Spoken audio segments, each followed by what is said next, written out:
Bem, vamos dar início ao estudo, tá, de resolução de questões para o vestibular seriado da UPE. Tá? A gente vai tentar resolver as questões que costumam cair mais na prova e tentar relembrar o assunto, tá certo? Como primeira questão, eu trago essa questão sobre modelos atômicos.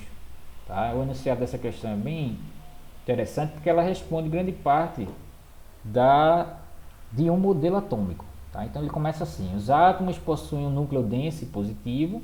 Aqui ele já indica uma característica dos dois modelos principais aí, o modelo de Rutherford e o modelo de Bohr, que representa a maior parte da massa do sistema à sua volta. Existem elétrons que descrevem órbitas circulares. Então aqui a gente tem o modelo de Bohr. Tá falando aqui basicamente do modelo de Bohr. Se a gente for comparar um com o outro, o modelo de Bohr é um modelo de órbitas circulares, tá? E o modelo de Rutherford é um modelo de órbitas elípticas, tá certo? Então aí tem uma diferençazinha básica que a gente já consegue responder a questão.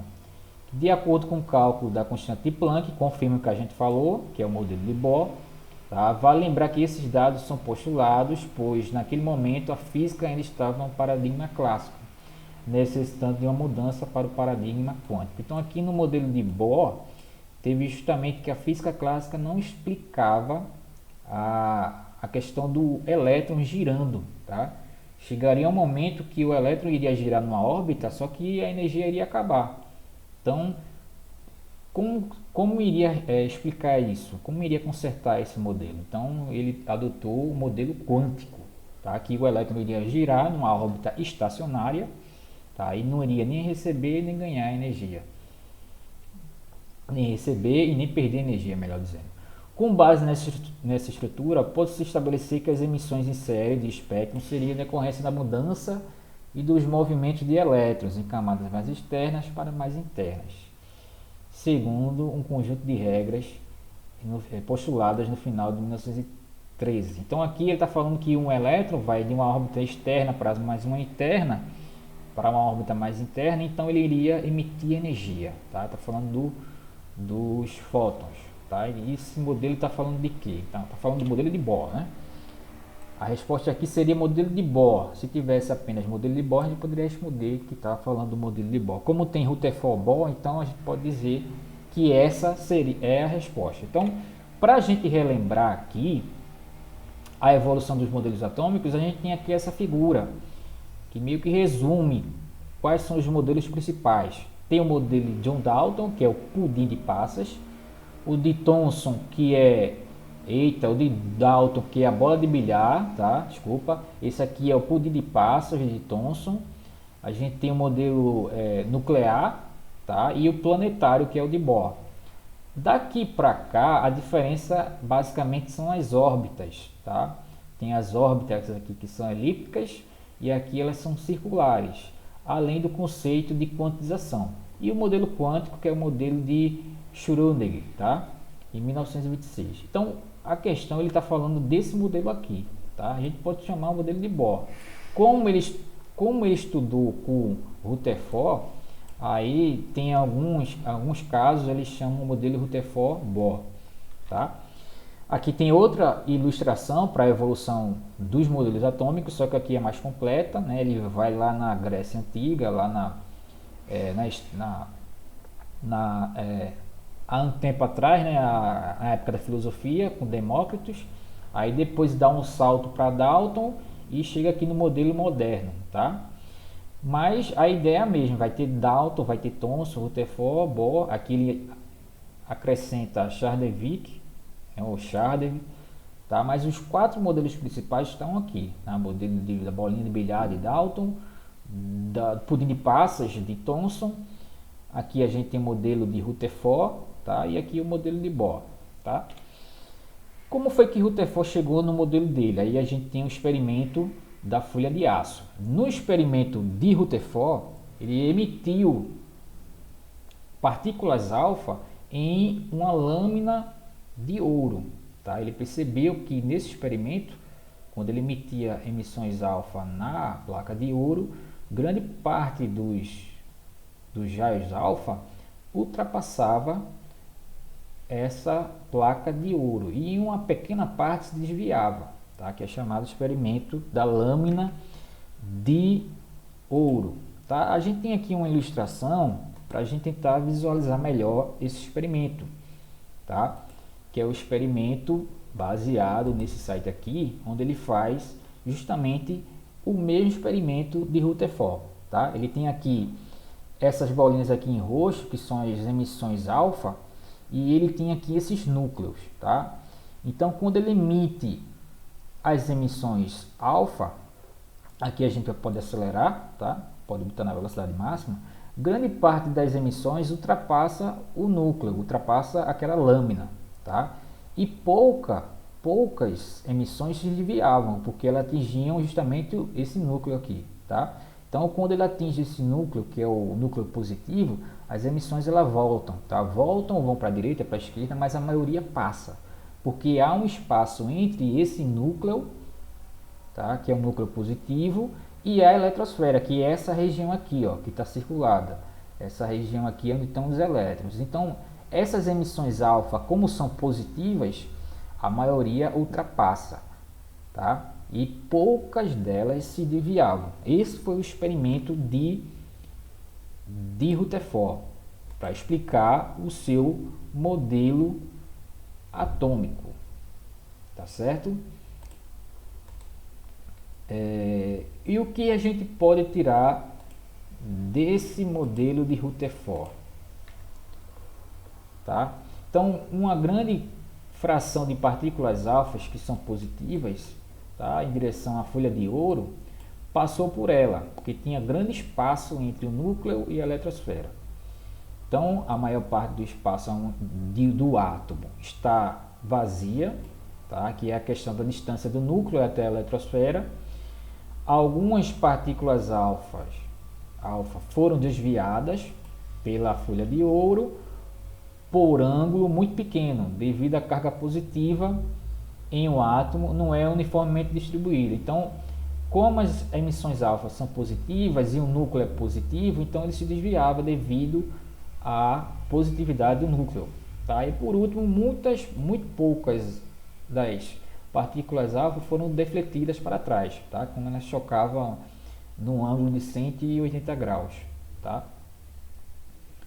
Então aqui, essas são as contribuições do experimento de Rutherford para dar origem ao seu modelo, o modelo atômico de Rutherford, que é o modelo elíptico, órbitas elípticas e núcleo denso. Esse núcleo tem prótons e nêutrons.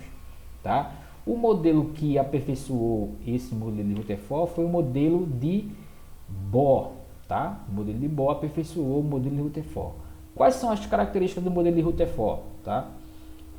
Rutherford propôs a estrutura atômica dos elementos de acordo com o modelo atômico de Rutherford. As partículas carregadas positivamente e a maior parte da massa de um átomo estavam concentradas no volume muito pequeno, que é o núcleo. Tá? Esse núcleo desse átomo, que é onde concentra a maior parte da massa desse átomo, tá certo? Que tem prótons e nêutrons, e a eletrosfera ela está concentrada a maior parte do volume. Tá? No modelo de Rutherford, ele propôs que os elétrons carregados negativamente circundam o núcleo de um átomo, que é a questão da eletrosfera, os elétrons estariam girando naquela região. Ele também afirmou que os elétrons ao redor do núcleo giram em torno dele com velocidade muito alta, em caminhos circulares. Ele chamou esses caminhos circulares de órbitas. Então aqui a gente fala de órbitas também. Tá? Os elétrons sendo carregados negativamente e o núcleo sendo uma massa densamente concentrada de partículas carregadas positivamente são mantidos junto por uma força eletrostática.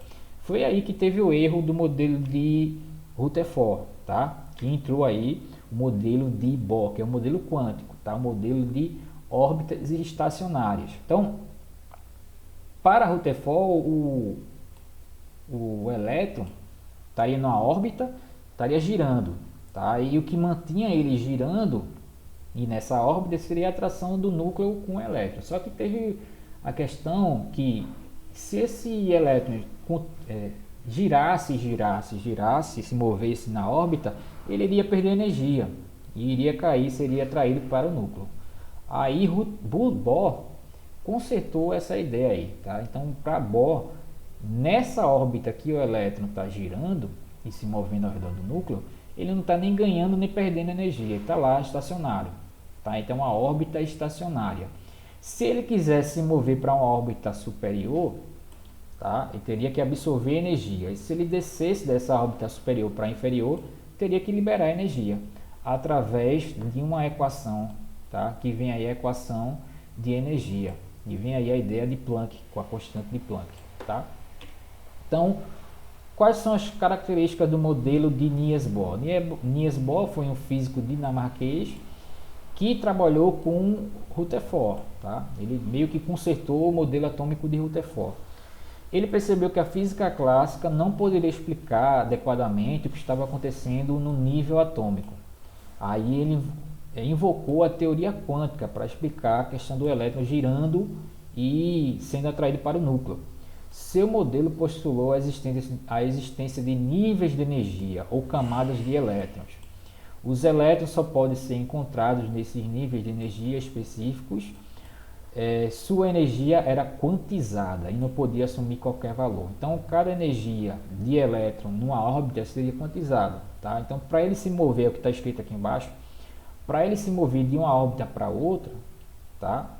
Ele teria que absorver ou emitir energia. Então, para ele sair da sua órbita, seus estados estacionários, né, que é o estado que ele nem ganha nem perde energia, ele teria que emitir ou absorver. Tá? Então, essa ideia aí explicou o erro do Rutherford, né? O erro ou a falha do modelo de Rutherford, porque o elétron ele não iria perder energia na órbita, tá? Aí ele, na sua órbita, ele ficaria com um valor constante de energia, nem poderia absorver, nem poderia liberar. Então aqui a gente tem algumas equações que poderia calcular o valor da energia liberada ou absorvida pelo elétron. Que a gente tem a equação aqui de Planck de energia, tá? Onde esse F aqui, essa letra aqui representa a frequência da onda, e isso aqui é a constante de Planck, que é normalmente dada em Joule segundo, tá?